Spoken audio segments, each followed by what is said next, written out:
Yesterday I was looking through my YouTube, I was scrolling, and all of a sudden I got a video titled Passport Bro. I thought, what the hell is a passport bro? So I clicked the video, started to watch, and then I thought, wait a minute,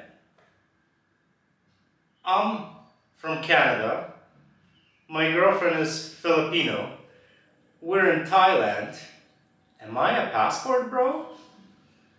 Ah. So in this video, I'm going to tell you guys the reality of dating in Asia. We're going to talk about what people think about this movement online, whether it's accurate, whether it deserves the hate that it gets, what kind of people are here. That's what we're going to talk about today. So again, I'm from Canada. I've been in Thailand for 6 years. Yash, where are you from? I'm from the Philippines and I've been in Thailand for 6 years as well. Yeah. So most people have this conception that being a passport bro is when you come from a Western country, you come to a third world country, whether it's Asia, Central America, South America, maybe Eastern Europe, and men are coming here to prey on innocent, submissive women. This is simply not the reality of the situation. There's this other misconception that the men who do this are men that can't get a woman back in their home country. Now, this sounds like an amazing fantasy. You're a loser at home, you're not in shape, you can't make any money, so you're going to travel to a third world country, you'll get yourself a beautiful, submissive woman. This simply doesn't work. This is a complete fantasy and not how it works at all. So I'll tell you guys a little bit about myself. First of all, I came to Thailand not to find a woman. I came here because I wanted to experience a new culture. I came here to try new food. I wanted to live abroad. I thought it would be a very good experience. Now, of course, being a man, being single, when you're abroad, you're gonna want to date. And there's nothing wrong with dating some of the local women, maybe some of the other foreigners. Now, Yash is not actually Thai. Yash is from the Philippines. And the reason that I've been dating her is because her English skills are very good. And for me, that's very important. I like to talk about things. I need a partner that can communicate well. Now, of course, for some people, that might not be a priority. But for me, that was a very important thing. Yash is an educated woman. She has a degree. What is your education in? Yeah, English literature. Yeah, so she has a degree in English literature. It's excellent. So that's the thing. A lot of people think that these passport bros, they're going specifically to find a woman. This is simply not the case. Most people come to these countries for life experiences, and when you're here, you're bound to find yourself a partner. You're bound to find a woman. Now, yes, occasionally you will see a guy with a woman who you might think, something funny is going on in that relationship, right? The woman will be like an 8 and the guy's maybe a 4. Now, he obviously has to offer something to her that he might not be able to offer to women back at home. Most likely this is financial support.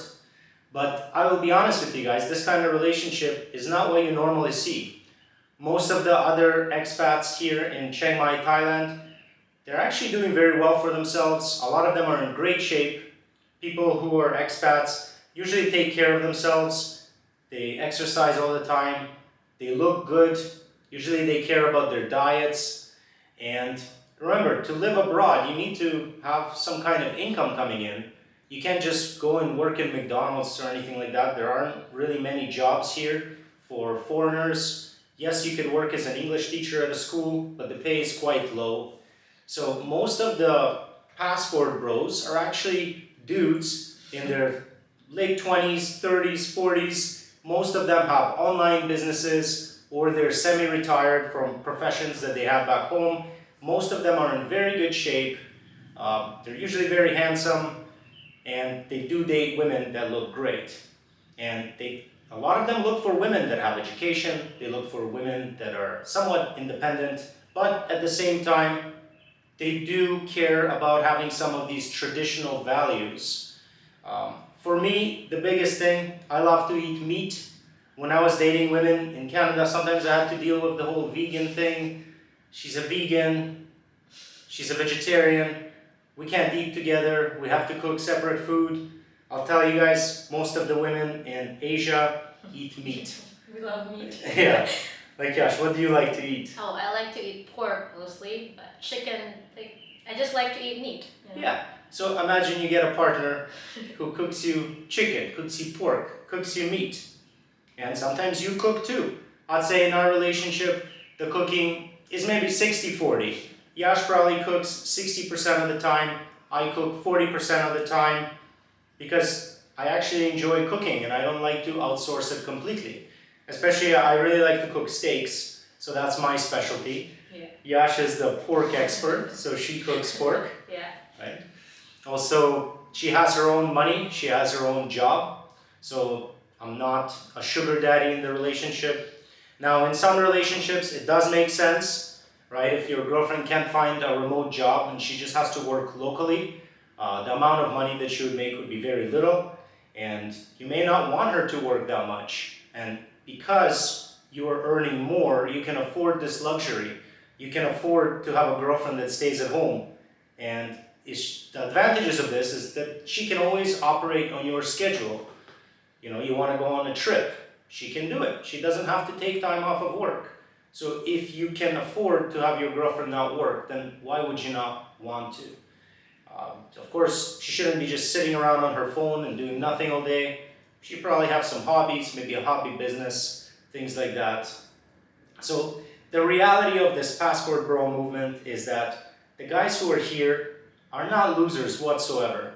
The guys who are here are usually young, they're good looking, they usually have online businesses, or maybe they're a little bit older, they worked very hard at a career back home, now they have some passive income. So those are the two major groups. Occasionally you get to see some older men who are in their 60s and they'll date women in their 30s. But I would say here in Thailand, especially in Chiang Mai, it's not that common to see it, not like you would think. Maybe in other countries it is pretty common. So while a lot of women from the West, they will hate on this movement, there's really nothing to hate. It's just people trying to create a better life for themselves. I came to Thailand because I wanted new experiences. Why did you come to Thailand? Well, I've always wanted to come here. I wanted to try the culture as well and just like try new experiences, like different from the Philippines. It's kind of the same Philippines and Thailand, but there's a lot of like different things here too to experience. Exactly. And are you dating me just for the money that I earn? No. I never look at you like, ooh, I want your money. No, not like that. It's 50-50, right? So, Yeah, like our relationship is pretty egalitarian. There are some things that I'm better at, so I do them. There are some things that she's better at, so she does them. So I think that's how a partnership works, right? It shouldn't be 50-50. It should be the person that's good at A does A. The person that's good at B does B. And if it happens to be based on traditional gender roles, then let it be. We work as a unit. We're like a business team, and we try to create our life to be good, and we want our life to be efficient. So we each one plays to our strengths and weaknesses, and we don't really think about, oh, I'm a man, I shouldn't clean the room.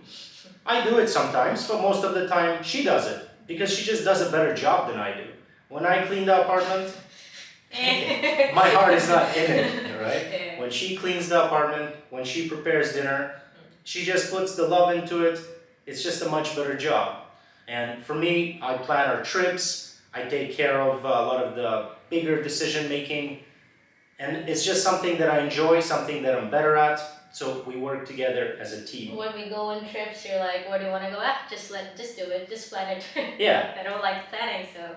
Yeah, exactly. She doesn't want to think about these things, so she just outsources the planning to me, and I really enjoy it, so it works really well. Now, you are part of some Facebook groups where there's some hate on these people who are called passport bros. Tell us a little bit about this. So tell us about the groups that you've read. Well, they hate on passport bros. I think it's because these girls who hate on the passport bros, they think that these men are just taking advantage of us women who are from the third world country. Um, but I think there is also some kind of jealousy or insecurity because they have this idea like women from third world country are just uneducated. They can't communicate in English. They just have this misconception of like men from the Western countries are just taking advantage of women from third world country because we don't know anything better. It's a very big misconception. Yeah, so most of the guys that you will meet, they want a partner that's at least somewhat equal to them in terms of education, in terms of knowledge, in terms of experience. I have some friends here who came to Chiang Mai, and Chiang Mai is a smaller city, and they actually found that the women here are not up to par for them. So they have to go to Bangkok, a bigger city where women are more educated. So that's the reality of the situation. If you're an educated man, you want an educated woman, even though she will, she will do things to help you. Just because she's educated doesn't mean that she has to be 100% career focused like you might have back home. And I don't want to say anything bad about Western women. I had plenty of amazing girlfriends back in the West. I never had too many problems, but I was quite selective. The biggest thing for me was like the dietary things. Like this whole movement of not eating meat, that could be a little bit of a pain when you have to cook separately. That's something that you definitely don't have to worry about in Asia. So if you like to eat meat, come on down. You'll find a girlfriend that will enjoy meat just as much as you do. So yeah, that's that. Am I a passport bro? I would say yes and no. I didn't come here to find a woman. I came here just to enjoy a new country, but being single and I like women. I ended up meeting Yash. We've been together for almost 6 years. Yeah. We're having an excellent relationship. So yes, I'm a person from a Western country. I'm from Canada. I'm a white guy. Yash is from the Philippines. So in that sense, maybe I am a passport bro, but that wasn't the intention. I'm not taking advantage of her in any way whatsoever. So that's what I wanted to tell you guys. Hope you enjoyed the video. Let me know what you think, and peace.